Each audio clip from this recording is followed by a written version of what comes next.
침대에서 삐걱삐걱 소리가 나지 않은 지도 벌써 몇 년이 지났습니다. 이혼했거든요. 25년을 함께 살았지만 마지막 몇 년간은 이미 남남과 다름없었거든요. 서로에게 상처를 주기보다는 그냥 지쳐버린 관계였다고 해야 할까요? 아이들도 이미 다 커서 독립했고 재산 분할도 큰 다툼 없이 마무리되었습니다. 전북 군산의 낡은 임대 아파트 3층. 이곳이 저희 새로운 보금자리가 된 지도 어느덧 1년이 지났습니다. 저는 이정민이라고 하고요. 올해 52이 되었습니다. 25년이라는 긴 결혼 생활을 마무리하고 혼자 살기 시작한 것도 그만큼 되었네요. 아침에 눈을 뜨면 고요함이 저를 맞이합니다. 예전 같으면 남편이 회사 나갈 준비를 하느라 바쁘게 움직이는 소리. 그리고 제가 아침 준비를 하면서 생기는 소음들로 집안이 어수선했는데 말이에요. 지금은 그저 제 숨소리만이 이 좁은 공간을 채우고 있습니다.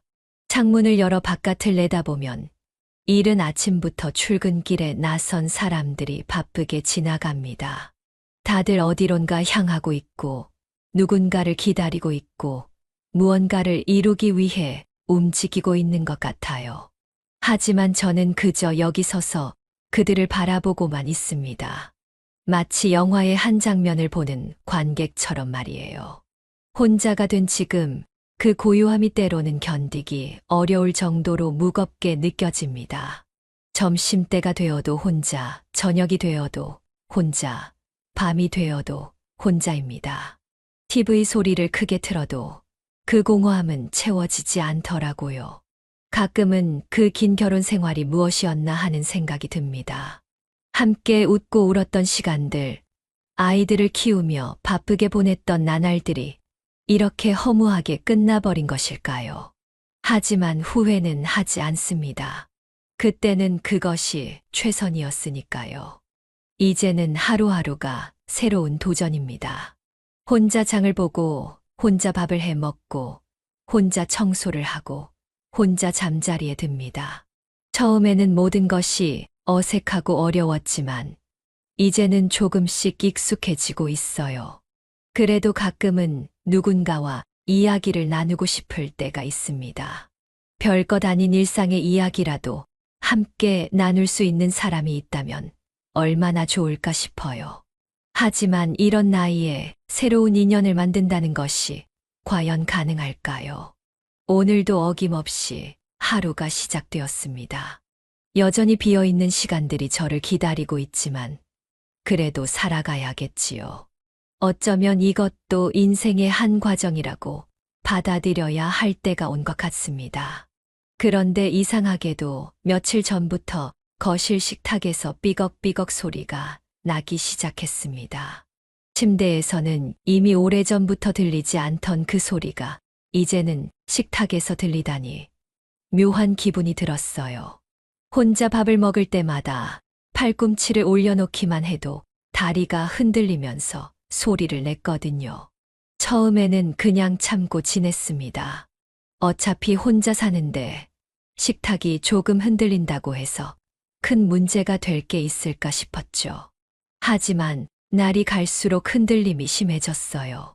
컵을 올려놓기만 해도 물이 출렁거릴 정도였습니다. 어느 날 아침 커피를 마시다가 식탁이 크게 기울어지면서 컵이 넘어질 뻔한 일이 있었어요. 그제서야 정말 고쳐야겠다는 생각이 들더라고요. 혼자 사는 집에서 식탁마저 불안정하다면 뭔가 너무 쓸쓸해지는 것 같았거든요. 인터넷을 뒤져서 근처 가구 수리 업체를 찾았습니다. 몇 군데 전화를 해봤는데 대부분 바쁘다고 하거나 너무 멀다고 하더라고요. 마지막으로 건 전화에서 친절한 목소리가 들려왔어요. 네, 조안철 가구 수리입니다. 목소리부터 묵직하고 안정감이 느껴졌습니다. 상황을 설명하자 오늘 오후에 시간을 내어 봐주시겠다고 하시더라고요. 오랜만에 누군가가 제 요청을 흔쾌히 들어주는 기분이었어요. 오후 2시쯤 초인종이 울렸습니다. 문을 열자 그곳에 서 있던 건 예상과는 조금 다른 사람이었어요. 40대 중반 정도로 보이는 남자였는데 키가 크고 어깨가 넓었습니다. 깔끔하게 빗어 넘긴 머리와 차분한 표정이 인상적이었죠. 식탁 수리 요청하셨다고 들었는데요. 그의 목소리는 전화에서 들었던 것처럼 낮고 침착했습니다. 무뚝뚝해 보이면서도 어딘가 신뢰감이 느껴지는 분위기였어요. 손에는 무거워 보이는 공구 가방을 들고 있었고 작업복도 깔끔하게 갖춰 입고 있었습니다. 거실로 안내하면서 문제가 된 식탁을 가리켰어요. 조한철 씨는 무릎을 꿇고 앉아서 꼼꼼히 식탁 다리를 살펴보기 시작했습니다. 그의 움직임은 조용하면서도 능숙해 보였어요. 마치 오랫동안 이런 일을 해온 사람의 여유로움이 느껴졌죠. 식탁을 이리저리 흔들어 보더니 고개를 끄덕였습니다. 결합 부분이 헐거워진 것 같다고 하면서 금방 고칠 수 있다고 말해 주었어요. 그의 확신에 찬 말투에 왠지 모를 안도감이 들었습니다. 공구를 하나하나 꺼내어 정리하는 모습을 보니 정말 전문가구나 싶었어요. 모든 도구가 제자리에 있었고 사용하는 순서도 체계적이었습니다. 오랜만에 집에 남자가 들어와서 뭔가를 고치는 모습을 보는 것도 새로웠고요. 조용하던 집안에 드릴 소리와 망치질 소리가 울려 퍼지기 시작했습니다. 그 소리가 어찌나 반가운지 몰라요. 마치 이 집에도 생기가 돌아오는 것 같은 기분이었어요. 작업이 시작되자 조한철 씨의 진짜 모습이 드러났습니다. 말은 별로 없었지만 손놀림만큼은 정말 정확하고 빨랐어요. 무뚝뚝한 표정으로 묵묵히 일에 집중하는 모습이 어찌나 진지한지 저도 모르게 그 모습을 계속 지켜보게 되더라고요. 식탁을 뒤집어서 다리 부분을 점검할 때 그의 팔뚝 근육이 작업복 소매 사이로 드러났습니다. 탄탄하고 단단해 보이는 팔뚝이었어요.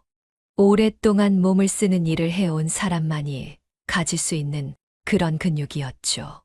남편은 평생 사무직만 했어서 이런 팔뚝을 본 게 언제였는지 기억도 안 나더라고요.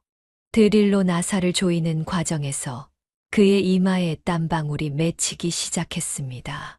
여름이 다가오는 계절이라 조금만 움직여도 더웠거든요. 그런데 그 땀 흘리는 모습이 왜 그렇게 남자답게 보이는지 몰라요. 진짜 열심히 일하는 사람의 땀이라고 해야 할까요? 이 부분이 완전히 헐거워졌네요. 조한철 씨가 손으로 식탁 다리 연결 부위를 가리키며 말했어요. 그의 손가락은 굵고 거칠었습니다. 곳곳에 작은 상처들과 굳은 살이 있었죠. 컴퓨터 키보드만 두드리던 남편의 하얀 손과는 정말 대조적이었어요.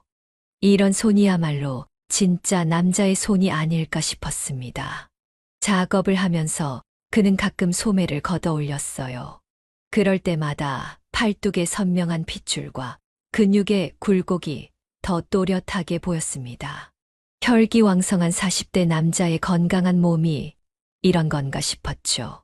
오랫동안 잊고 있던 감각이 조금씩 되살아나는 것 같았어요. 땀이 더 많이 날수록 그의 작업복이 등에 살짝 달라붙었습니다. 넓은 어깨와 탄탄한 등판이 옷너머로 드러났어요. 정말 오랜만에 보는 남성다운 뒷모습이었습니다. 마치 드라마에서나 봤던 그런 장면 같았어요. 망치질을 할 때는 더욱 역동적이었어요. 정확하고 힘찬 동작으로 못을 박는 모습에서 전문가의 노련함이 느껴졌죠. 그 리드미컬한 소리를 들으며 저는 이상하게 마음이 두근거리기 시작했어요. 거의 다 됐습니다. 그가 마지막 나사를 조이며 말했을 때 저는 아쉬운 마음이 들었어요. 이 모습을 더 보고 싶다는 생각이 스스로도 놀라웠죠. 52세가 된 저에게 이런 감정이 남아있다는 게 신기했어요. 식탁을 다시 뒤집어 놓고 흔들림을 테스트하는 그의 모습을 보며 저는 마음 깊은 곳에서 무언가가 꿈틀거리는 걸 느꼈습니다. 오랫동안 잠들어 있던 여자로서의 감정이 깨어나는 것 같았어요. 이런 떨림을 느낀 게 정말 언제였는지 기억도 안 나더라고요. 그의 성실한 손길 하나하나가 마치 제 마음속 깊은 곳까지 어루만지는 것 같았습니다. 단순히 가구를 고치는 것뿐만 아니라 제 안에 있던 무언가도 함께 고쳐주는 것 같은 기분이었어요.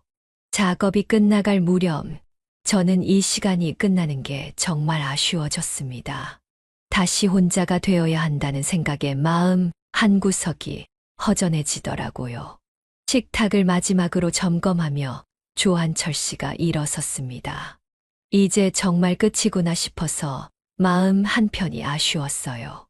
그는 공구들을 정리하면서 작업이 완료되었다고 말해 주었죠. 식탁이 이제 전혀 흔들리지 않는다면서 만족스러운 표정을 지었어요. 공구 가방을 들고 일어서는 그를 보니 문득 이런 생각이 들었습니다. 25년 동안 혼자 살면서 집에 남자가 와서 뭔가를 고쳐준 게 언제였을까요? 아마 거의 처음이었을 거예요.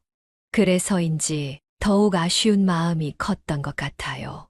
커피 한 잔 하고 가시면 안 될까요? 제 입에서 나온 말에 저 자신도 놀랐습니다. 평소 같았으면 절대 하지 않았을 말이었거든요. 이혼하고 혼자 살기 시작한 이후로 이런 제안을 해본 적이 없었으니까요. 하지만 그냥 보내기에는 너무 아쉬웠어요. 조한철 씨는 잠시 망설이는 것 같았습니다. 아마 일이 끝나면 바로 다음 곳으로 가야 하는 게 보통이겠죠. 하지만 몇 초 후에 고개를 끄덕이며 감사하다고 말해 주었어요. 그 순간 제 마음이 묘하게 설레었습니다.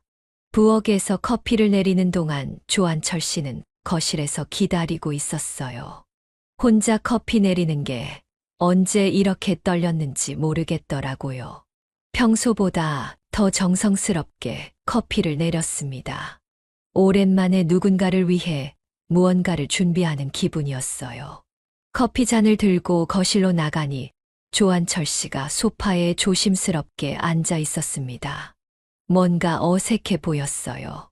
아마 손님으로 앉아 있는 게 익숙하지 않은 것 같았죠. 그래도 제가 커피를 건네자 두 손으로 받으며 고마워했어요. 정말 맛있네요. 첫 모금을 마신 후 그가 말했습니다. 그냥 인사말일 수도 있었지만 왠지 진심으로 들렸어요.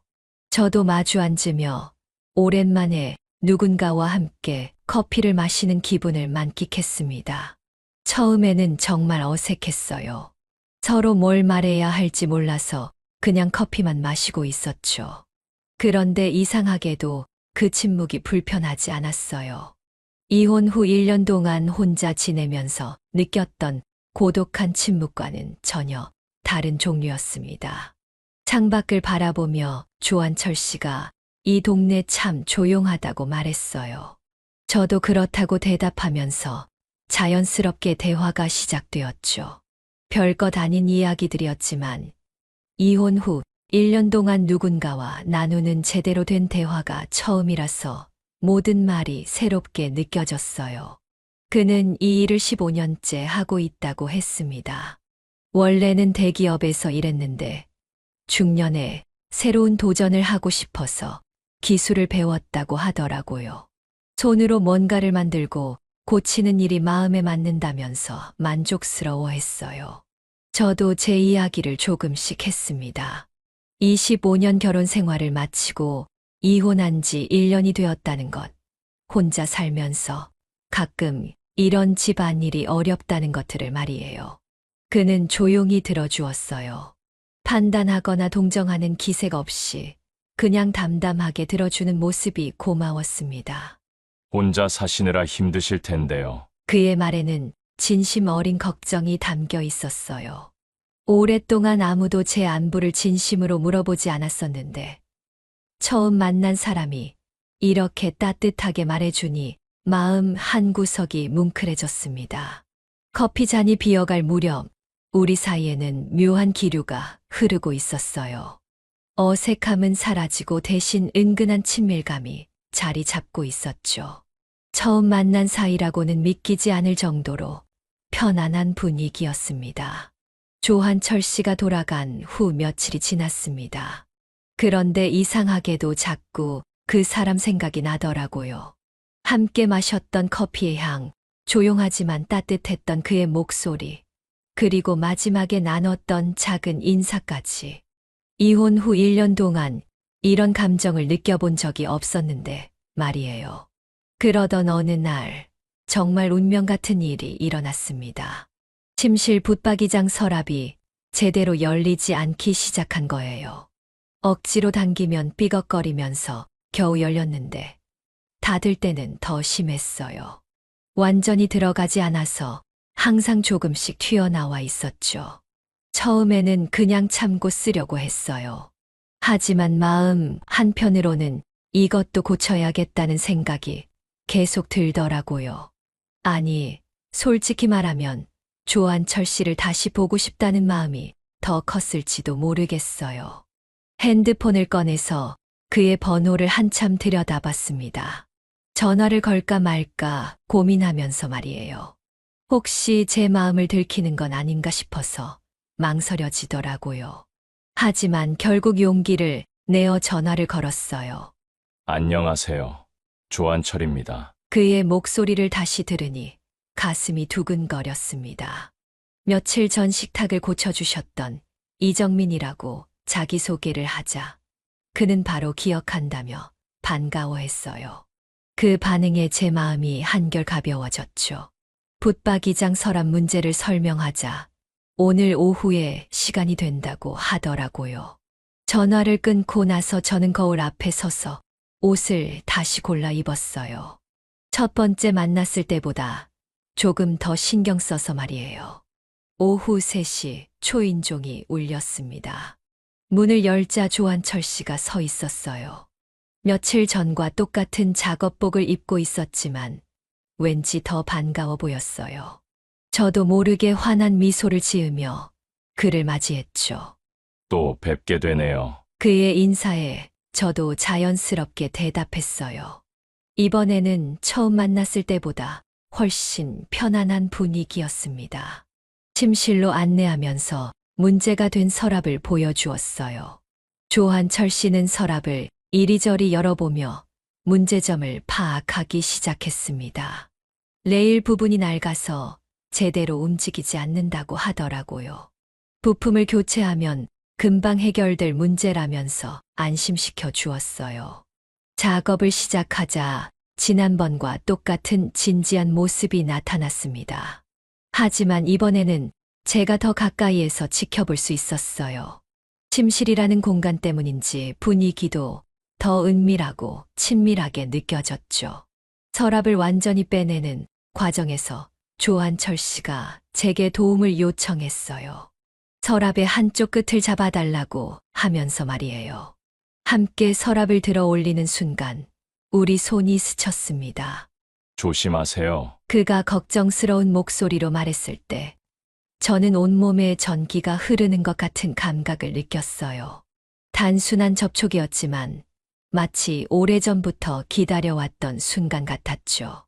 작업이 진행되면서 우리는 자연스럽게 대화를 나누기 시작했습니다. 지난번보다 훨씬 편안하게 말이에요.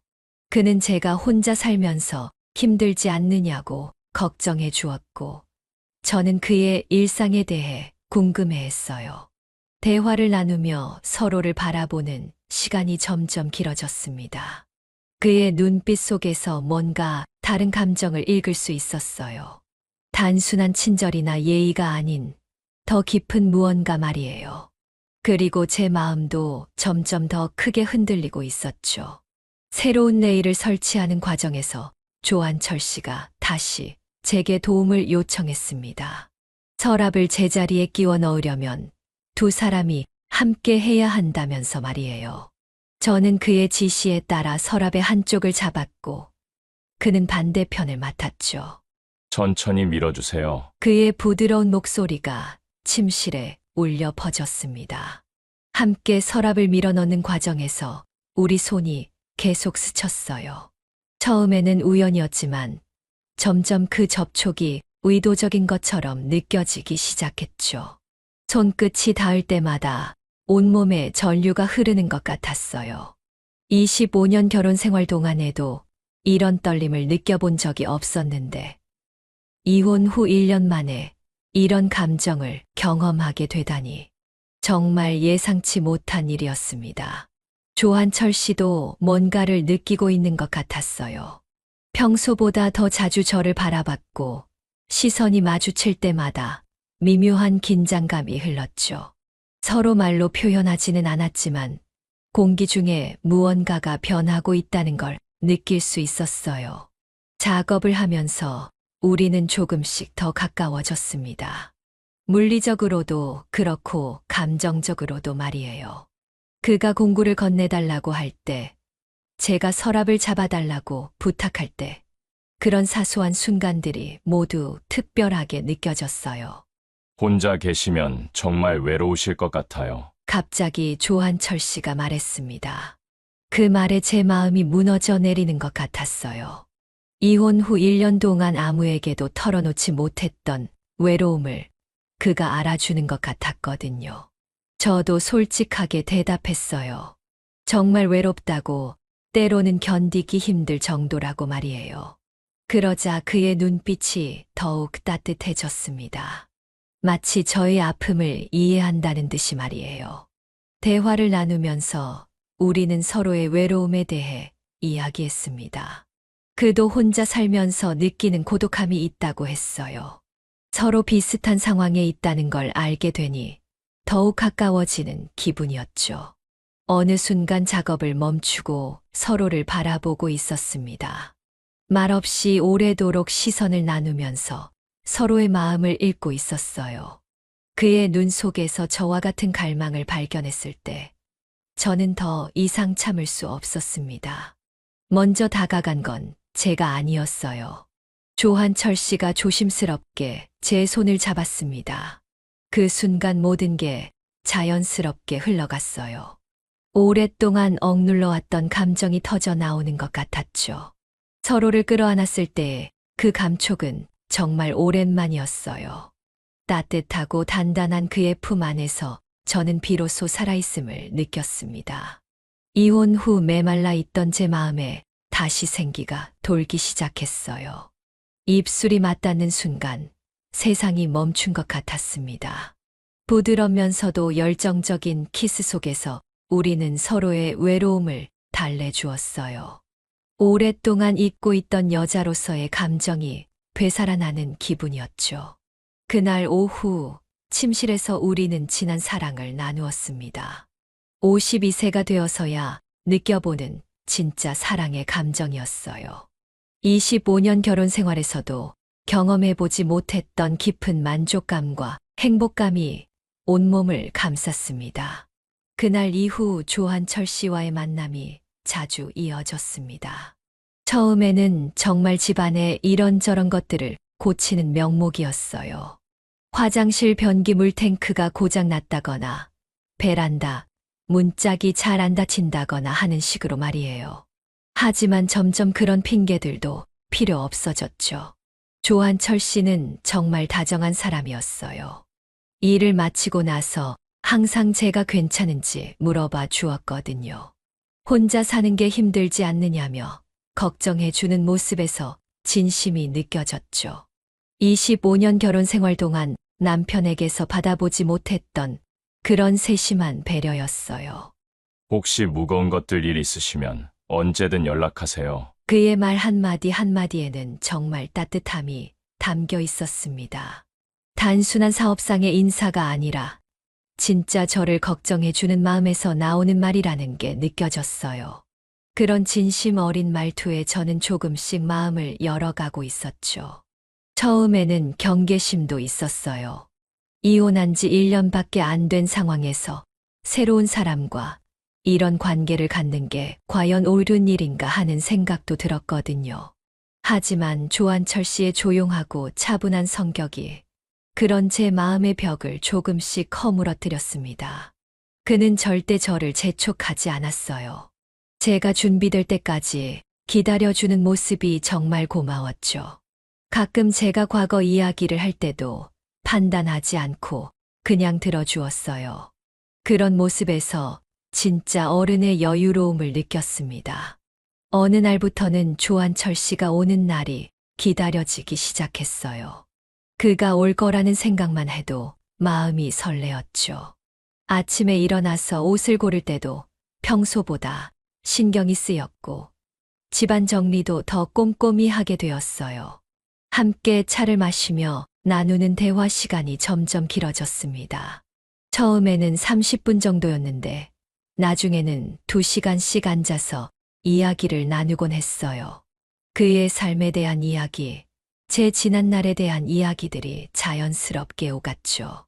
정민 씨는 정말 강한 분이세요. 제 이혼 이야기를 들은 후 그가 한 말이었어요. 그동안 아무도 제게 이런 말을 해준 적이 없었거든요. 오히려 실패한 여자, 불쌍한 여자로만 보는 시선들이 많았는데 그는 달랐어요. 저의 선택을 존중해주고 인정해 주었죠. 조한철 씨와 함께 있으면 시간 가는 줄 몰랐어요.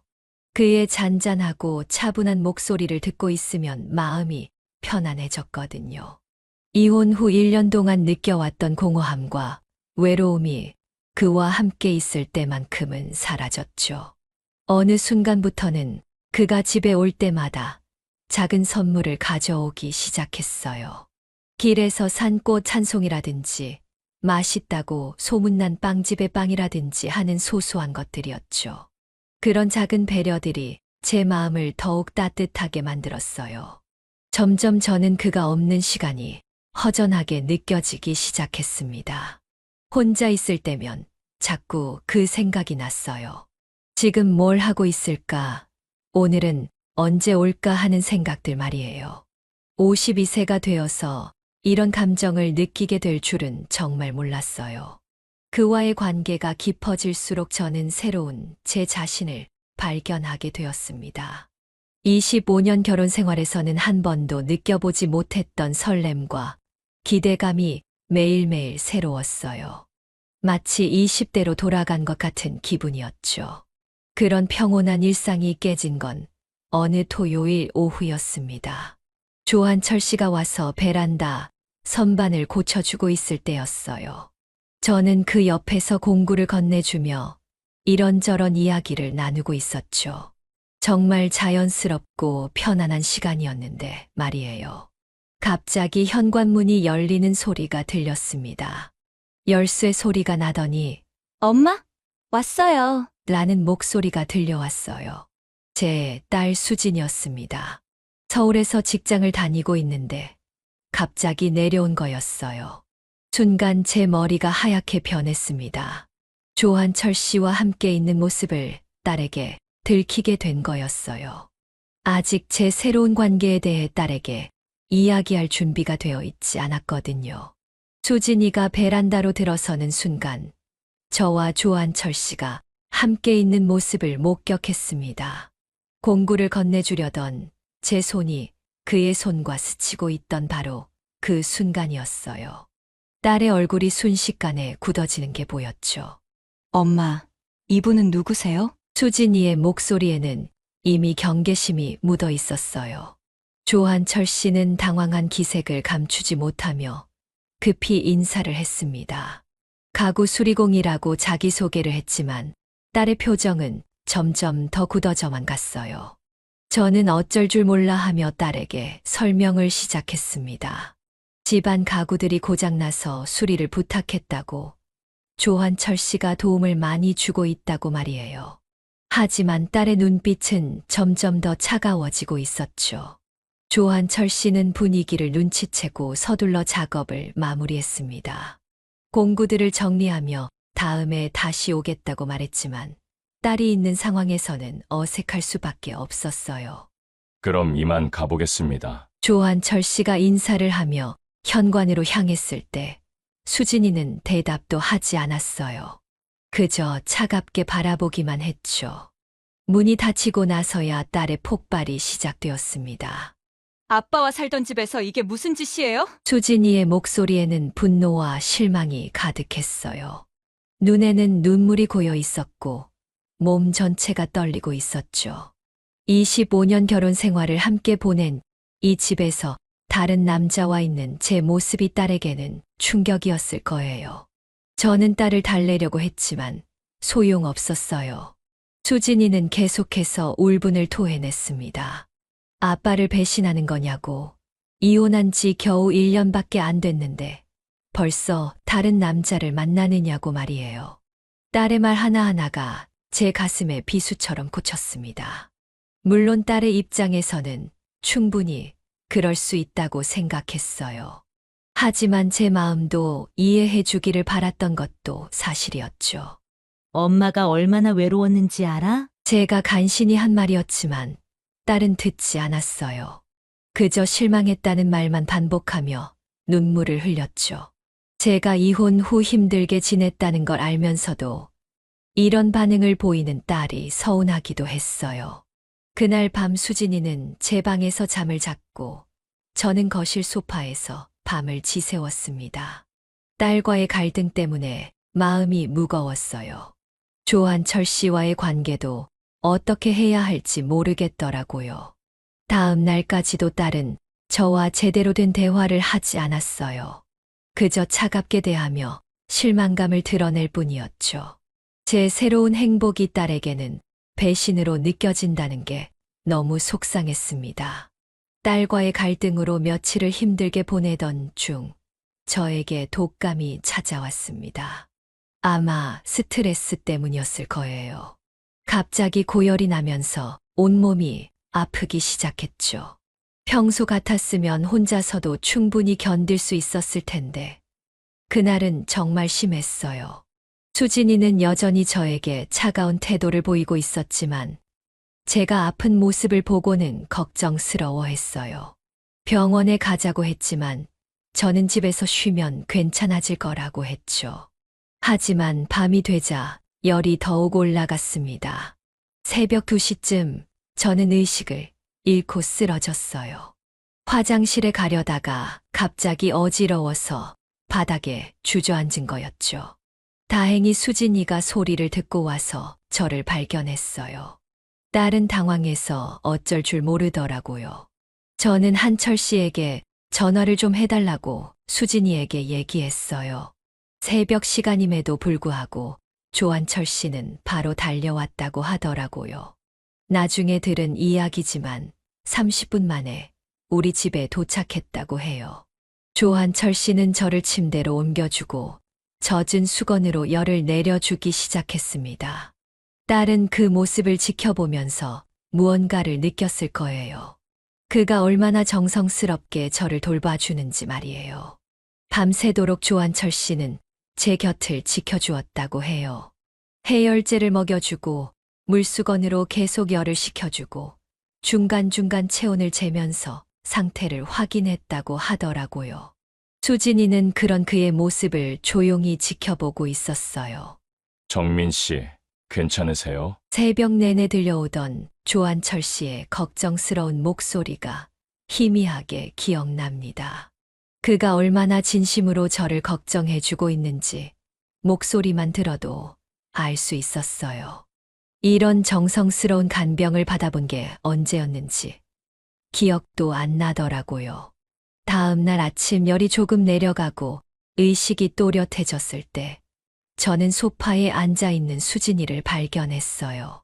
밤새 잠도 제대로 못 잤을 텐데 지쳐 보이는 모습이었죠. 그리고 주방에서는 조한철 씨가 죽을 끓이고 있었어요. 수진이가 저에게 다가와서는 조용히 앉았습니다. 그리고는 한참을 말없이 있다가 천천히 입을 열었어요. 밤새 조한철 씨가 얼마나 정성스럽게 저를 돌봐줬는지 이야기해 주었죠. 엄마를 정말 사랑하시는 것 같아요. 수진이의 목소리에는 처음으로 조한철 씨에 대한 인정이 담겨 있었어요. 그동안 반대만 했던 딸이 처음으로 그를 긍정적으로 보는 말을 한 거였죠. 제 마음이 뭉클해졌습니다. 딸은 계속해서 말했어요. 자신이 너무 이기적이었다고, 엄마의 행복을 먼저 생각했어야 했다고 말이에요. 그리고는 눈물을 글썽이더니 제 손을 잡았습니다. 엄마, 한철 아저씨와 예쁜 사랑하세요. 그 말을 들었을 때 저는 눈물이 터져 나왔어요. 그동안 딸의 반대 때문에 얼마나 마음이 무거웠는지 몰라요. 하지만 이제 딸이 제 마음을 이해해주고 인정해준다니 정말 감사했습니다. 주방에서 죽을 끓이던 조한철 씨도 우리 대화를 들었을 거예요. 나중에 보니 그의 눈도 조금 촉촉해져 있더라고요. 아마 감동을 받았을 것 같아요. 그날 아침 세 사람이 함께 앉아서 죽을 먹었습니다. 처음에는 어색했지만 점점 분위기가 부드러워졌어요. 수진이가 조한철 씨에게 정중하게 감사 인사를 했을 때 저는 정말 행복했어요. 독감으로 고생했지만 오히려 그 일이 우리에게는 전환점이 되었습니다. 수진이가 조한철 씨의 진심을 확인할 수 있었고, 저도 딸의 축복 속에서 새로운 사랑을 시작할 수 있게 되었으니까요. 그 일이 있은 후 일주일 뒤 조한철 씨가 다시 저희 집을 찾아왔습니다. 이번에는 정말로 부엌 찬장 문짝을 고치러 온 거였어요. 하지만 이전과는 분위기가 완전히 달랐죠. 수진이가 현관에서 조한철 씨를 맞이하는 모습을 보고 저는 정말 놀랐어요. 안녕하세요, 아저씨. 그때는 정말 감사했어요. 딸이 조한철 씨에게 정중하게 인사를 하는 모습을 보니 가슴이 뭉클했습니다. 그동안 차갑기만 했던 수진이가 이렇게 따뜻하게 말하다니 정말 기적 같았어요. 조한철 씨도 깜짝 놀라면서도 기뻐하는 기색이 역력했죠. 그날 작업이 끝난 후 세 사람이 함께 거실에 앉았습니다. 처음에는 모두 어색해서 뭘 말해야 할지 몰랐어요. 하지만 수진이가 먼저 분위기를 풀어주었죠.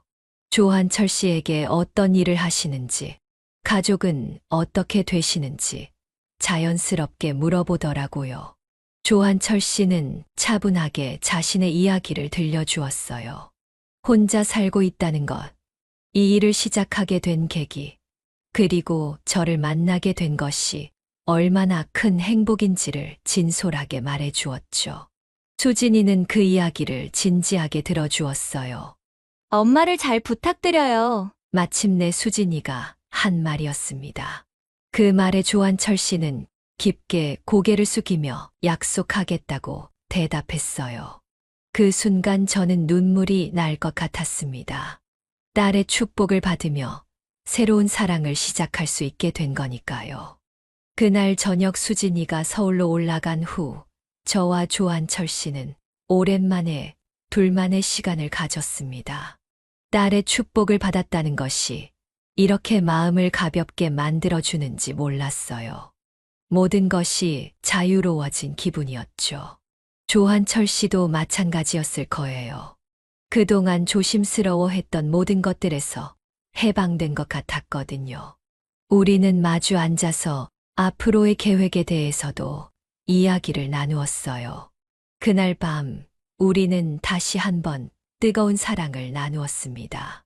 이번에는 죄책감도 걱정도 없이 오직 서로에 대한 사랑만으로 말이에요. 52세가 되어서 느끼는 이런 자유로운 사랑이 이렇게 아름다울 줄 몰랐어요.